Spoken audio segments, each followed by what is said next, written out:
You know what to do. You know the value of flexible nutrition, tracking your macros, following an effective training program, and training hard in the gym, yet you still aren't seeing the physical results you want, whether that's getting stronger, losing fat, or building more muscle.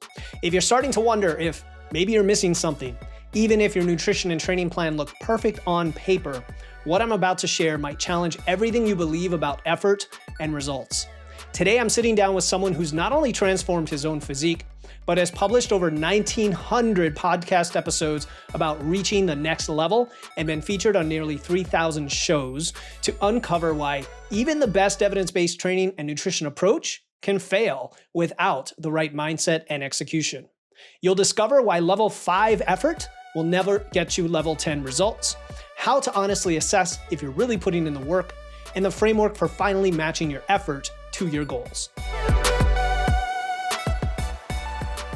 Welcome to Wits and Weights, the podcast that blends evidence and engineering to help you build smart, efficient systems to achieve your dream physique. I'm your host, Philip Pape, and today we are answering the question, why do most people fail to achieve their fitness goals? Is it a lack of information, the wrong plan, or something else? My mentor, friend, and returning guest, Kevin Palmieri, is the founder and co-host of Next Level University, a global top 100 self-improvement podcast with over, get this, 1,900 episodes, and he's been a guest on over 3,000 other podcasts. After realizing that even perfect plans fail, without elite execution, Kevin has built a framework for matching your effort level to your goals, whether that's in the gym, in the kitchen, or in life. Today, you'll learn that having a plan and knowing what to do isn't enough if your effort doesn't match your ambitions. How to honestly assess where you're falling short and what's required to finally start putting in true level 10 effort with your nutrition and training. Kevin, my friend, so good we made this happen and that you are back on the show. Philip, I appreciate that wonderful introduction so very much. I hope I can live up to the reputation you have created for me. That will be the goal, but I'm excited to chat. You're a wonderful human, and any opportunity I get to chat with you is always a good time. So here we are. Yeah, we know each other really well at this point through both friendship and mentorship and coaching, podcasting, a little bit of fitness. You came on episode 54 back. We were talking 2 years, maybe over a year ago now. And with the intros, I like to set the standard for what the guest brings. So as opposed to the other way around. So you're already there, man. You're already there.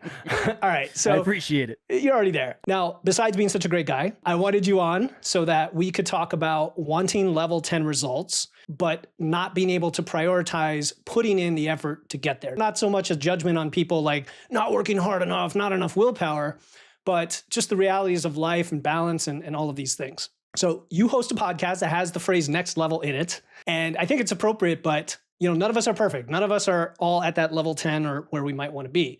So as a guy who has been in the bodybuilding game in the past, and you're showing off your guns right now on the video, and who also has a thriving business to run, is this something you struggle with right now?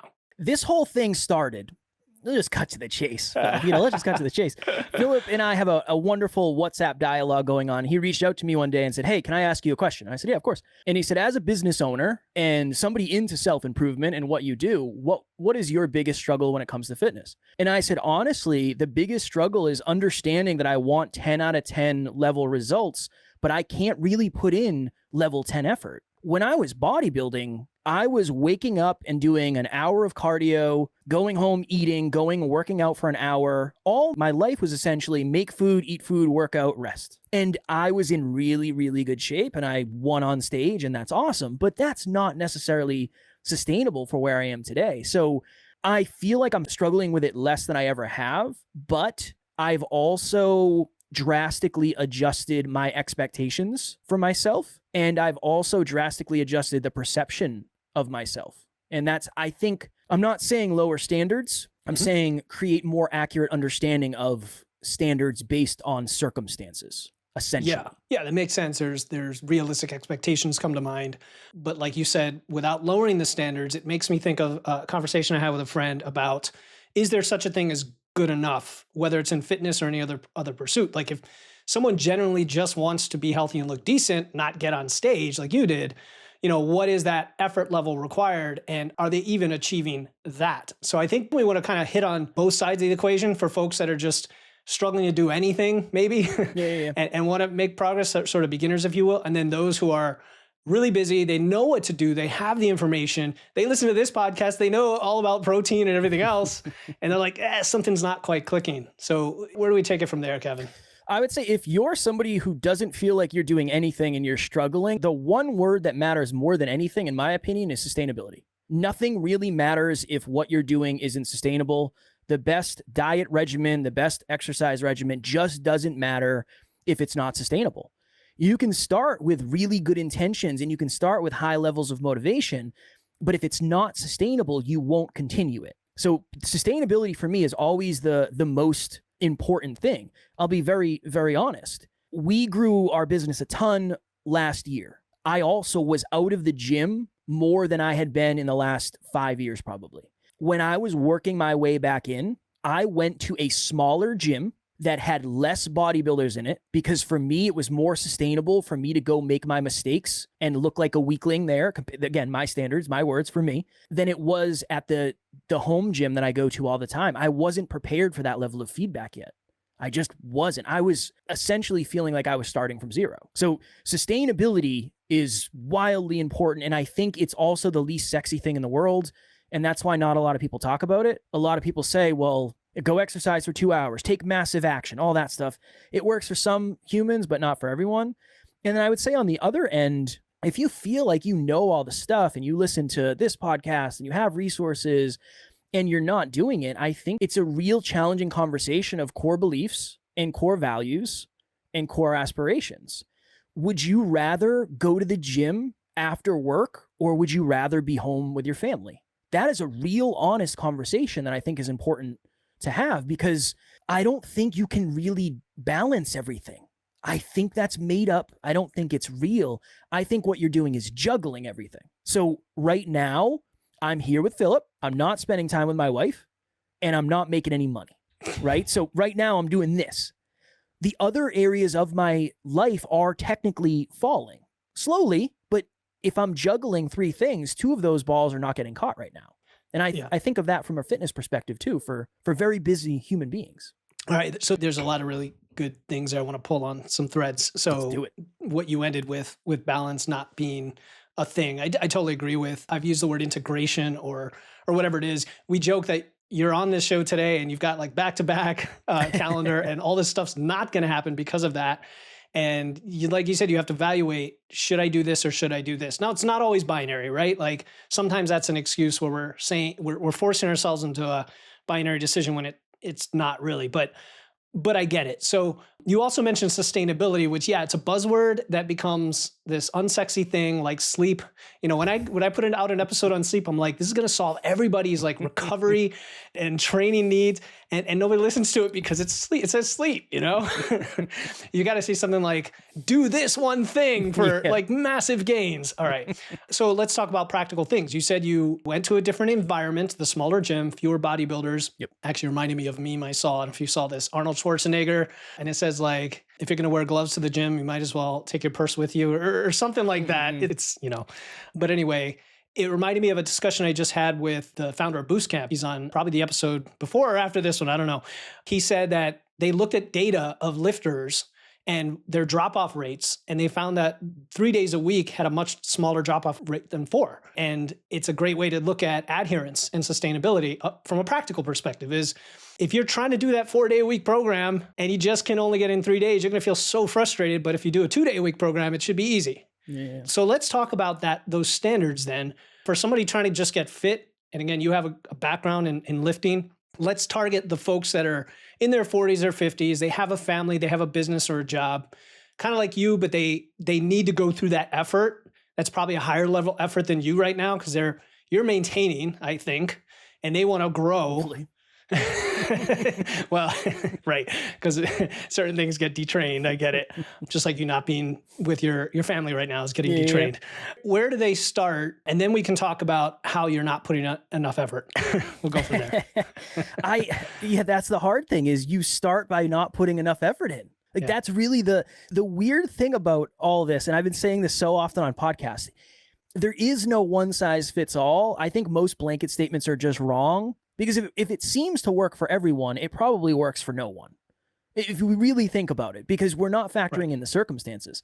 So I would say You do the least amount humanly possible that will give you any feeling of progress. That is the advice I would give. You and I were talking in the pre-chat before this, and we were talking about the podcast. And I said, oh, I didn't know you started doing episodes every other week. Mm-hmm. And you said, yeah, that's what I was doing in the beginning. It would be really easy for me to look at that and say, you're never going to win that way. I do 7 episodes a week. Not good. I've been doing this a long time. This is like the thing that I do.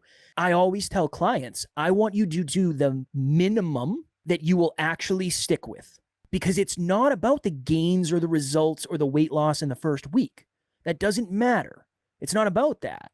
It's about, are you there 2 months later doing the thing at a high enough clip where you can actually get results? So I'm in this phase now, Philip, of setting goals that are almost embarrassingly small, because when you start to get momentum, it's easier to go. It's easier to go to the gym or whatever your preferred preference when it comes to exercise is. It's easier to do it when you've been doing it longer. So that would be my advice. It might not be the best, most practical advice in the world, but I've just seen that work more than almost anything else I've ever said to anyone. Which makes it practical, which makes it very practical. I mean, just to quote something you just said, it starts with not enough effort. I think that's a really good reframe, because people are trying to do enough for something, but if they're doing zero, going from 0 to 1, and you see this in a lot of paradigms. Like I spoke with Dr. Sarah Ballantyne, her episode came out on the show, and she said going from 0 to 1 servings of vegetables a day as effective as going from 1 to 4 when it comes to like longevity, right? We see this everywhere. So sitting on the couch to going to the gym 1 day a week is going to make a massive change. But something else he said was like, you could almost do that, find that minimum level and kind of not coast, but do that for a while and it compounds. So can you essentially half-ass your way to a great physique, right? I think you can half-ass your way to a better physique. Okay, good. But I don't think you're most likely going to be able to half-ass your way to your ideal physique. So good way to put it. Yep. This is my thought process on it. So there's 3 steps. Sustainability is the first one. You do something sustainably to start. When sustainability becomes relatively easy, that means you're doing it consistently. So if you start sustainably, then you can act consistently. Then the third step is improvement. So when you lock in, I go to the gym. Let's just use the gym as an example. I go to the gym 1 time per week for 15 minutes. Cool. Awesome. And eventually you say that's sustainable. I'm doing it consistently. I've been doing it for 2 months. Right? I've done it back to back. Okay. Maybe not a ton of time, but let's see. Do we think we could go 1 time a week for 30 minutes? Do we think we could go 2 times a week for 15 minutes both? All right, let's see. And then it gets to the point where that becomes easy. So yeah, I think it's a conversation about ideal versus realistic. Mm-hmm. Ideally, you would go to the gym the recommended amount of times, whatever that is for you. Realistically, it might take you 3 years to get there. Okay. And that's totally fine, because the majority of the amazing results you get are probably going to be in the first 3 years anyway, because that's when you're changing all of your behaviors. So whatever that answer is, that's what I would say. No, that's a simple framework: sustainability, consistency, improvement. The question people might say is, what if that first step, even though it's sustainable, is not enough to show something meaningful for a long time? That's the hard part. Easier said than done. You have to measure the inputs as much, if not more, than the outputs when you're new to something, because the inputs are the thing that you're not doing. You're not doing the input, so you're definitely not going to get the output. There is a lag. There is a lag between input and then perceived result. That's great. Yeah. I would say it's test and then reevaluate. So if you feel like it's sustainable and you've done it and nothing is happening, then I would say, all right, cool. How much more could we challenge ourselves? Would it be sustainable still to multiply the time? Let's just say add 50%. So we're going to do 20 minutes instead of 15. Awesome. Let's start there. That's kind of my thought process, because I think one of the big things that can happen is if you push it too hard, too fast, you identify as the type of person who is not capable of doing it, and then you just stop. And then you lose all the momentum. I'd rather have 50% momentum than 0. Yeah, it makes perfect sense, because the base of information that you're working from, this is where I think that is important, in that when they listen to this podcast or read the muscle and strength pyramids, or, hopefully find good, solid information, you can have at least a baseline level of confidence that the steps you're taking measured by the inputs, like you said, measured by the inputs, because the outputs aren't going to show up for a while. Right. We'll eventually produce those outputs. The challenge is if people don't know the right information to begin with, and then they go down the wrong path. I don't want to really get it too much into that today, because the premise is that we kind of have that information. What about somebody who's doing too much and stumbling, like you said, and then they have to dial it back? Do we dial it back all the way, or is there a backward stair process to like decrement us down into a sustainable place? That's a great question. Usually that's not where I am with people. Usually it's the other way. Yeah. I would say it's probably, the word that comes to mind for me is simplify and optimize. So I guess we'd have to get specific on what the actual behaviors are that the people are practicing. But when you say they're doing too much, what do you mean? Yeah, I'm thinking doing a lot of cardio or going to the gym 7 days a week, thinking they need that level of volume for results. And I guess what I'm implying is they're not getting results even with all that work, is where I'm coming from. Yeah, I think that. So my argument for that would be, if that is the behavior, then the awareness isn't high enough. Because now there's a ton of data out there that suggests that is not the way to do it. And if you're doing that, maybe you're overtraining. I know that's another buzzword in the industry, but then maybe the awareness isn't enough. So that's kind of the thought. When you're starting, it's as much about the mindset as it is the strategy and the work ethic. If you've already been doing it for a long time, give yourself 2 thumbs up and check the box. You're really good at the work ethic part, but the strategy and the mindset are off. So that's what you have to work on. It's the mindset and the strategy, not the work ethic. I think in the beginning, it typically is the work ethic that people are afraid to put out there. So I would say it's probably a conversation of awareness more than anything else. You have to seek new information that proves to you that it proves to you that the reason you're not getting the results is not the strategy, but it is the strategy in a way, and then you can adjust accordingly. Mm-hmm. Yeah, it's very meta conversation. It makes sense, because I know folks that listen are sometimes fearful of dropping a bunch of work from their plate that they think is getting them fitness goals, and then all of a sudden they're going to gain a bunch of weight, lose a bunch of muscle, whatever. But look, if you're listening, if you're not getting the result doing that anyway, what is that telling you? Right. Strip it back. It's not what you feel like you're doing is you feel like you're doing optimal. Like what I'm doing is optimal, but realistically, you're not getting any results. Yeah. So it's not going to work in the long run anyway. So we have to adjust something.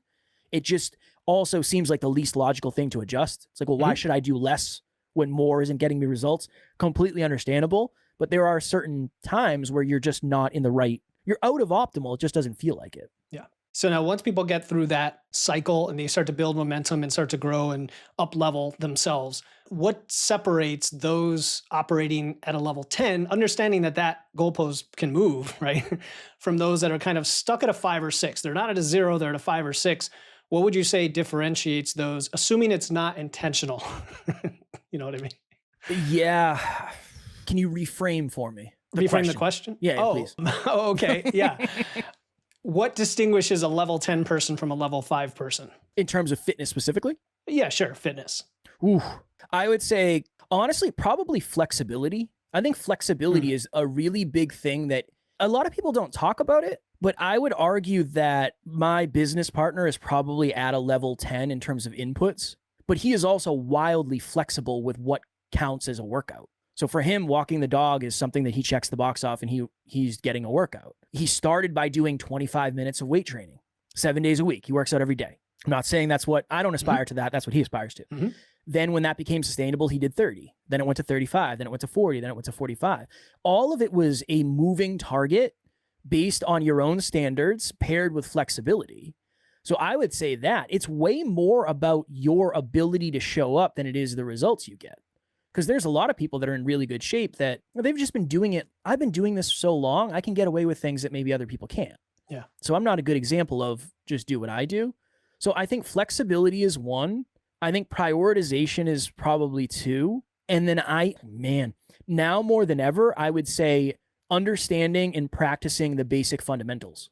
You talked about sleep. I used to be the guy who got 4 hours of sleep and I just hopped up on NO Explode. I'm going to go to the gym and I'm going to crank out a great workout. Now, when I get 8 hours of sleep, everything is better. My workouts are better. My days are better. I drink more water because I'm awake there's just, it doesn't seem like it attaches to everything, but it is the foundation of everything. So I would say it's the fundamentals that don't seem like they matter, that matter to everything else, that's going to help you in the short and long run. That's powerful, right? Because there are people that want to jump to, hey, I want to lose fat, but you don't have the basics. And hey, that extra hour of sleep is just going to make it easy to lose fat. And guess what? You don't have to eat as few calories. Going back to the flexibility, this is a really good one because I've been thinking a lot about training. I consider myself like an intermediate lifter, if you will. And I started with programs that were very simple, basic, like boring but basic, right? Like a set of 3x5 squat type program, which a lot of people do. And I think they're great initially. They're not flexible other than maybe the amount you jump, in weight session to session. But now I'm a huge fan of periodization of base and peaking and undulation and like just really varying it up, not for its own sake, but because there's benefit to that, to your body.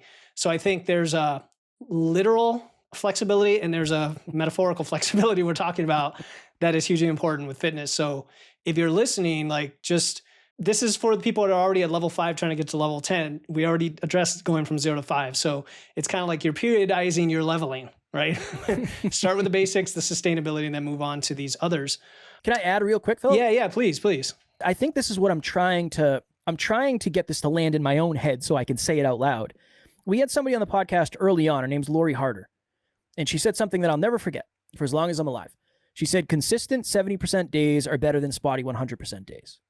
And that's essentially what I'm saying is I'm thinking more about the trend line. So if you are doing a little bit better than you were doing at this point last week, it's never going to actually be 100%. Mm-hmm. So if you're getting closer to whatever your unique capability is, that is a win in my book. I don't aspire ever to get to that bodybuilding level again. It's never going to happen. Mm-hmm. But I do aspire to get closer and closer and closer and closer. So now it's not about me getting to optimal. It's about me getting to realistic based on the circumstances, the lifestyle, and the effort I'm willing to put in. Makes sense. Yeah. And the idea of using the levels, this is just, what do you call it? A stand-in, because somebody who, you might be operating at a level 10 for what you want today, and it's a lot lower level 10 than before. So yeah, as long as you're happy, as long as you're meeting where you want to meet. So here's what I wonder. What do you think about when you look at the fitness industry, we look at all the influencers. Oh boy. How many of them are putting in level 10 effort versus just really marketing well? What are your thoughts on that? Oh man. One, I'm willing to bet if you looked at the median age of most of these influencers, they're probably in their mid-20s. Yeah. So there's something different about. I remember when I was in the mid-20s, you could do anything and it kind of worked. I have worked out with some people in the fitness industry that have really big followings. And what I will say is they have days where they record content and they have days where they really work out. And the workouts you see online are not usually their days where they're actually working out. Yeah. That's again, a disconnect. Right or wrong. I'm not saying they shouldn't. I'm not trying to throw smoke on anybody. But I've done workouts with people that didn't get recorded, and they were drastically different than the ones that did get recorded. So I think they're probably closer to 10 than we realize, because if it's your brand, you do it, right? If it's your brand, you live it. I probably have the privilege of consuming more self-improvement content than somebody else because it's quite literally my job. So when I was more in the fitness space, I was doing way more stuff associated with fitness. Yeah, makes sense. It was my job. I had to look good. That was kind of the thing. I have to be good at self-improvement, so I have to study it. So I would say they're probably up there. They just don't market that. Yeah, it makes sense. And it's not always a sign of a lack of ethics, because a good coach is going to coach people across a variety of programming styles and whatnot, and maybe follow something different on their own. Okay, we talked about sustainability.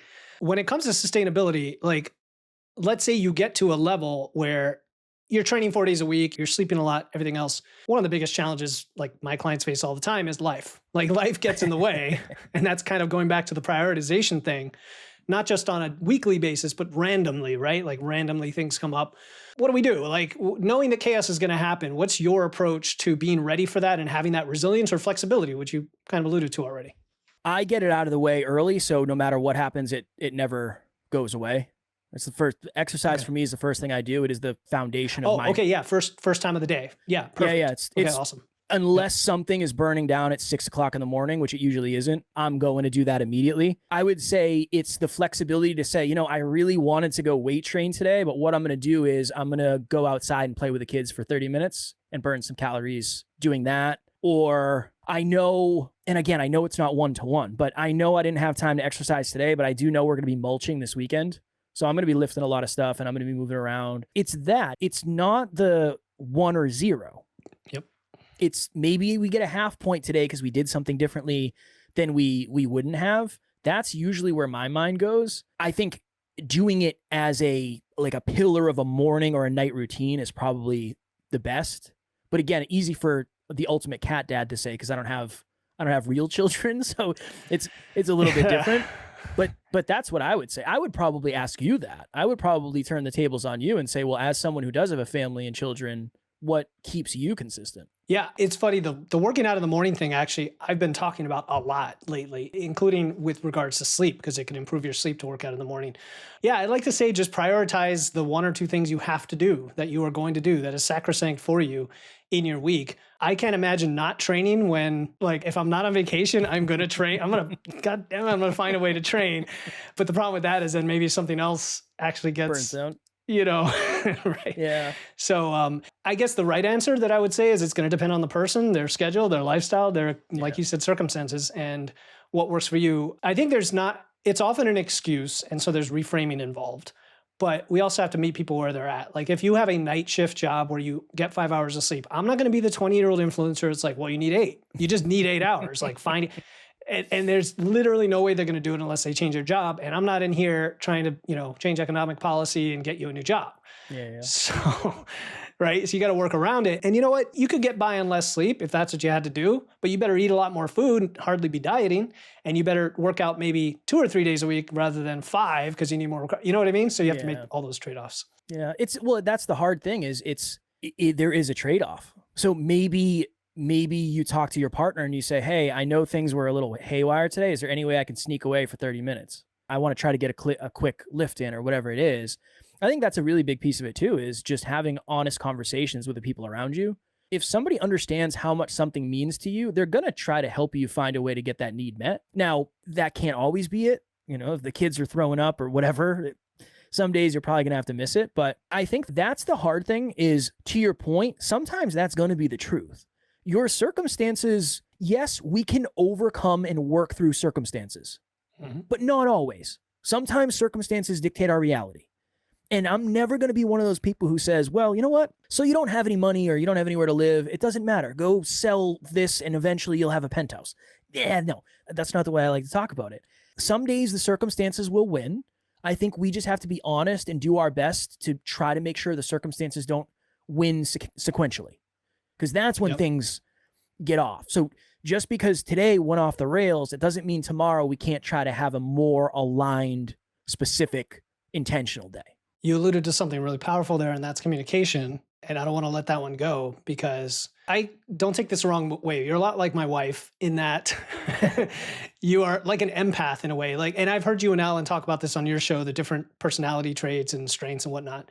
You seem emotionally connected to people in a way not a lot of folks are, and maybe you've developed that. But especially when it comes to men, men often have difficulty being vulnerable and sharing. And that's something I've worked on myself because I like to say that I'm kind of cold and calm and collected about things, which can be a strength when I'm receiving as a vessel, someone else is venting, it just brushes off me, but it could be a downside when I don't respond or act like I'm listening, right?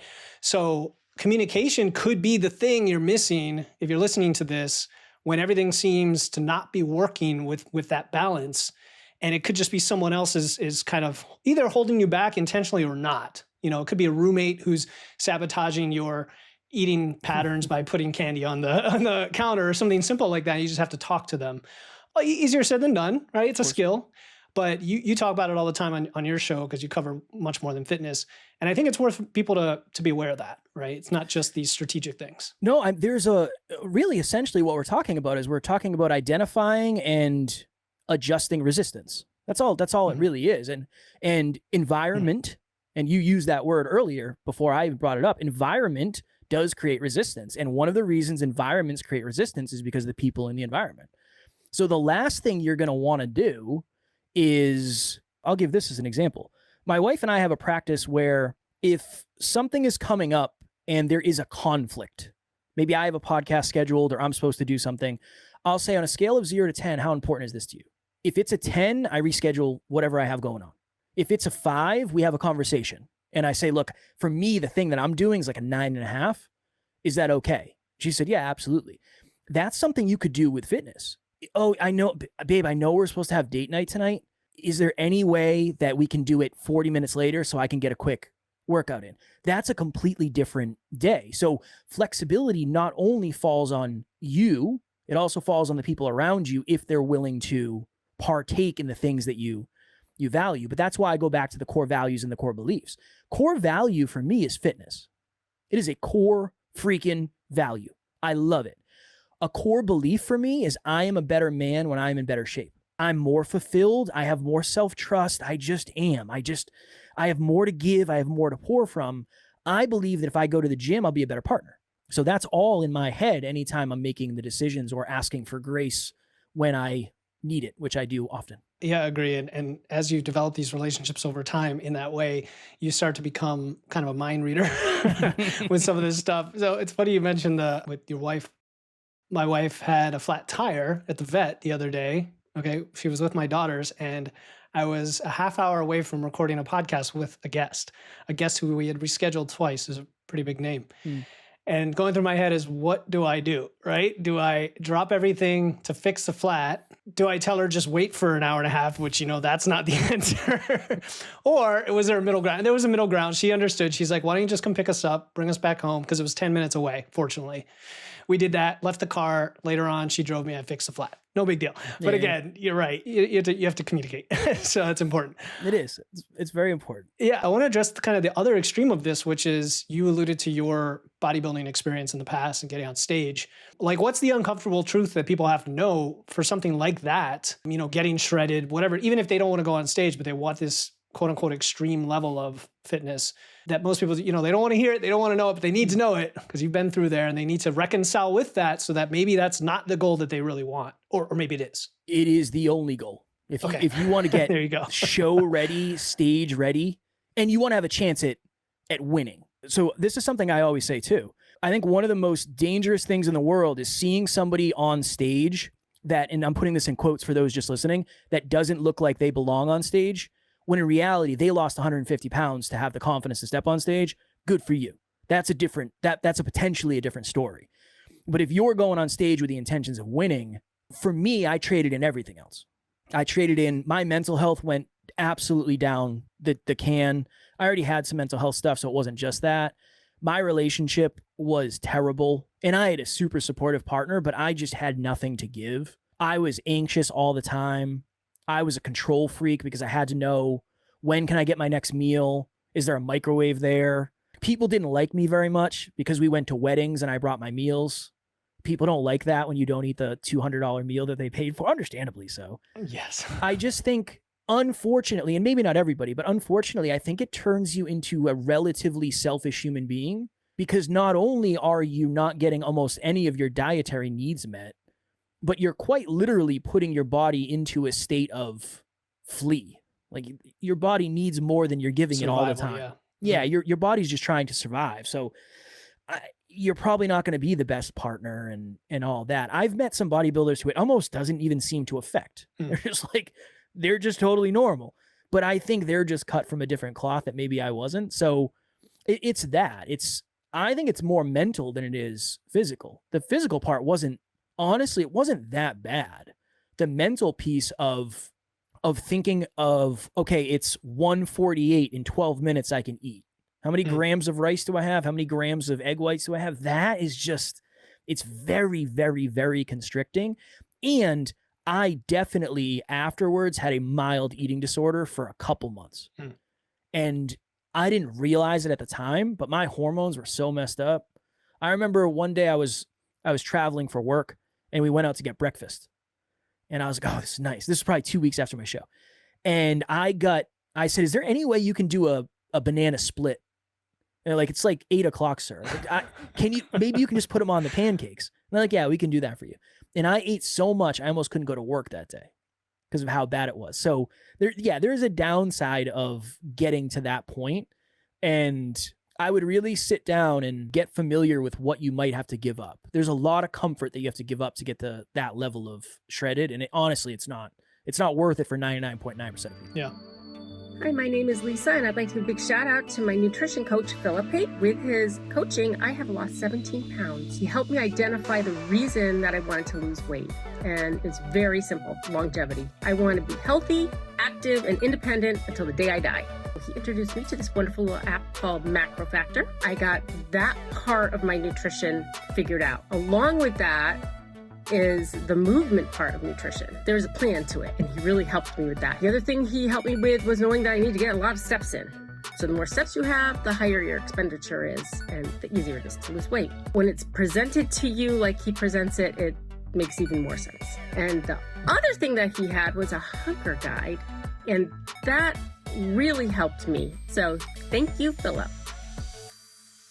Yeah, that's the key. I mean, I've had a few other guests on the show who are coaches in that space, and it's the same thing. It's a very cautious lens on, first, you need to be filtered out and be the 0.1% remaining who it's truly appropriate for. And then you have to filter out any obsessions, eating disorders, and you get to the very, very tiny slice. And, again, I've met folks like Dr. Eric Helms. We all know him, and he's been successful as a natural bodybuilder, but he has a mental fortitude like no other. He has a very special, and it's like it's his profession. He studies it. So there's kind of a alignment there. Yeah, I think it's important for people to know that, because even what I've seen from clients and myself, and you've probably experienced this, is even a mild level of dieting and trying to get lean starts to pressure you toward that direction just a bit. And you got to question why you're doing this. Yep. You really have to question, because you can get to a plenty good enough physique well above that point without having to push it. Yeah. It's super important. I mean, I just went back to a bulking phase because I'm like, I'm done. Like this dieting thing, I never super enjoy it. It works. You know how to do it. It's mental. Like you said, it's all mental because the body doesn't want to be there. The body do you struggle with bulking? Do I struggle with bulking? Yeah. Why? Because I'm a skinny guy? No. I mean, mentally, do you struggle with it mentally? Yeah. No, I love bulking. Do you? You found that side? I don't like it. You don't like it? Okay. No, tell me more about that. This might come off as arrogant. I don't mean it in that way. Mm-hmm. I was always the guy who had abs. Mm-hmm. Like even in high school, I was telling my wife this the other day. I said in high school on the baseball forums, people were accusing me of steroids in high school. Mm-hmm. And I didn't know what the hell I was doing when I was exercising. I had no clue. I have really good genetics. So I've kind of always had abs. And for me, abs equal successful. That's what everybody's going for. So there's that piece of me right now who I'm bulking. I was 182 today. And as I creep towards 185 at 5'6", 5'5", depending on the day, I start to look more and more like a meatball. And there's a piece of me that doesn't like that very much when I'm used to being shredded and vascular and all that. So I understand both. Yeah. Alan, my business partner, 6'2", tall and lanky, his words, not mine. He doesn't like being lean. Because for him, it reminds him of when he was tall and lanky. That's very interesting because, these thoughts go through my head all the time. And again, anybody following a plan to change their body composition has to wrestle with both sides of the equation. I actually thought you were originally talking about the discomfort of the food side of things, but you're talking about getting fluffy. I actually did a whole podcast episode, like why I'm getting fluffy before I get jacked or something like that, like a while back, laying it out there because you're right. You have to embrace the other positives about getting bigger and forget that abs are even a measure. Yeah. They're not, because the abs are gone pretty quickly. And it's not about now, it's about next year. Yeah. It's like what you're doing right now is not about right now. It's about next year when you do whatever you decide to do. That's what I keep telling myself. I don't just go lift heavy and eat food and stay high on protein and build muscle. And then when you diet down, which you do every year, you'll look better. It just doesn't feel like it yet. Yeah. And there's different standards of look, of course. And also if you're in a relationship or what your goals are in life. Like I'm not trying to chase girls or anything. I've got my wife loves me, whatever I look like. And some women like bigger guys too.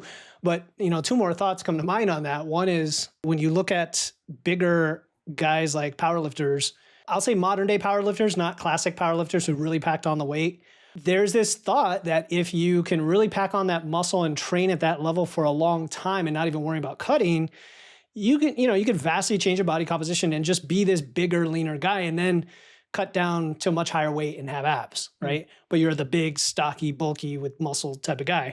It takes time though. It takes a good 3 to 6 years, probably at least, of solid training to get there. The other thing is, just recently, the bulking recommendations were updated based on the science, like 3 new studies that came out that show that we can put on a lot more lean tissue than we thought at an aggressive rate of bulking. So you're going to have a bunch of people dreamer bulking now who maybe go too aggressive and then they experience what you're talking about. I'm trying to do like a quarter pound a week. Quarter pound a week, which is definitely on the lean end. Yeah. I'm trying to do it relative. And again, I know my body very well. Right, there's a lot of stuff that goes into it. Mm-hmm. I respond really well to just a little bit of extra food. Yep. Because I'm so used to being in a deficit. I never bulked before. I think I bulked one time in my life. I didn't know what I was doing. I just even as a bodybuilder, you didn't go through like an off season to do that? That was the first time I ever bulked. I see. I wasn't show ready before I started, but I already had a 6-pack. I was in really good shape. Then I went and got a coach. Then I dieted down. I lost like 15 pounds and I lost a ton of muscle. Then I bulked and I was like, whoa, this is interesting. I'm super strong and I still have abs somehow. It's relatively new. I mean, that was only 6 or 7 years ago. Yeah. And what people who've never experienced a bulk, and a lot of women fall in that category, just to be totally honest, seen it with clients. I'm of the mind now to encourage more and more folks to be open to it. And if you could time it right, during the winter, for example, it doesn't affect you. But what I think a lot of people do is they cut in bulk too frequently, and they kind of don't go anywhere. And that's almost like staying at your level 5 when you're trying to get a level 10. You have to push through something. So actually, good segue to like, how do you do that if you've reached some type of level 10? Let's say you got your initial goal in your first year or two of training. Does that become your new level 5? Like, how do we reassess our goals to really keep pushing where we want to go? Yeah, I think as you become more competent, you become less okay with okay. So I think as you become more competent and you see what you're capable of, your average just increases. This is why it's layered. But I also think you're willing to let yourself go below your standard because you also know you can get back above it. There's something about having the belief to essentially look to a degree the way you want. If you have the awareness, you have the work ethic, and you have the strategy, it's way easier to do what we're talking about, is specifically when it comes to bulking. Yeah. But when you feel like you're in control, I think that's when you can set another goal. It's almost like in the beginning, the first time I ever got in a car with my mom, I remember thinking to myself, how do you drive the car so well? This seems impossible. Like, I don't understand. I have taken this for granted. Eventually, I got my license and then I became a good driver. And then I was able to do things that I could never do. Like I could talk on the phone. I'm not saying to do this, but I could talk on the phone and drive. Cool. That became sustainable. I told my wife, eventually I want to learn how to drift cars. That is something I've always wanted to do. Then that will become sustainable for me. And it won't be that much of a challenge anymore. So me driving in a fast car might be boring. Again, maybe not the best example, but trying to create visualization with it. So yeah, that as you become more competent, I think that you become in more control. And when you have more belief, you're able to take bigger chances. Yeah. So if you have a level 7 belief, 7 out of 10, in your own unique ability to create the physique you want, you might set a level 9 goal, which for you is, I'm going to look the best I ever have. And maybe I'm ready to do a photo shoot or something. So yeah, I think as you build belief, your ability to set goals increases because it's not as scary as it used to be.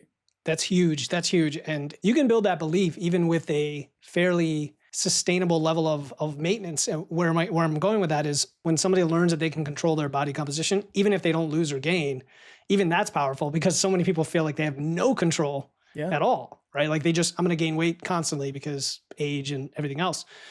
I think that's super powerful. And I'm also thinking of self-determination theory, which has 3 components: agency, right? The ability to make your own choice; relatedness, like there's community; and competence, right? And that's what you're getting at, is that confidence that if I do this input, it's going to produce this output. I've done it. So now I can go this other direction that's kind of crazy to most people, like bulking. It's exactly what I'm thinking. I'm like, I can gain 30 pounds knowing I could lose 40 if I had to. Yeah. So super powerful and liberating. I can imagine, like you said, I think for females specifically, bulking is hard because Mhm. if you don't, and again, I'm not saying this is a fact, but if you don't know how you got to where you got in terms of your leanness and the way your figure is, the last thing you want to do is lose that. Because if it seems like it happened by accident, the last thing you're going to do is do something to the opposite front on purpose. Yes. So it makes total sense. I can completely understand that. Yeah, and if you could dip your toes a little bit into the fat loss side of the equation, be like, okay, I see how this works, but I don't like dieting, so we've proven it. Now let's go the other way. Of course. That happens a lot. That happens a lot, you know? My goal with every client is to convince them to stop dieting after they start dieting. It's like, I build respect muscle. it. I respect it. And you have far more experience and feet on the ground in that than I do, for sure. Oh man, this has been great. This has been a fun conversation, like pulling on so many threads for folks. And I've enjoyed it. I learned a lot. It's been fun. So you know what's coming. My last question is just, is there a question you wish I had asked that we didn't cover today?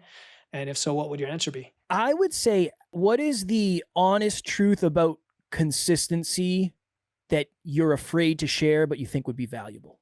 That would be the question. So when I was messing up in the gym and I wasn't very consistent, for lack of better phrasing, I did what we call the $100 habit. I went to my wife and I gave her a $100 bill.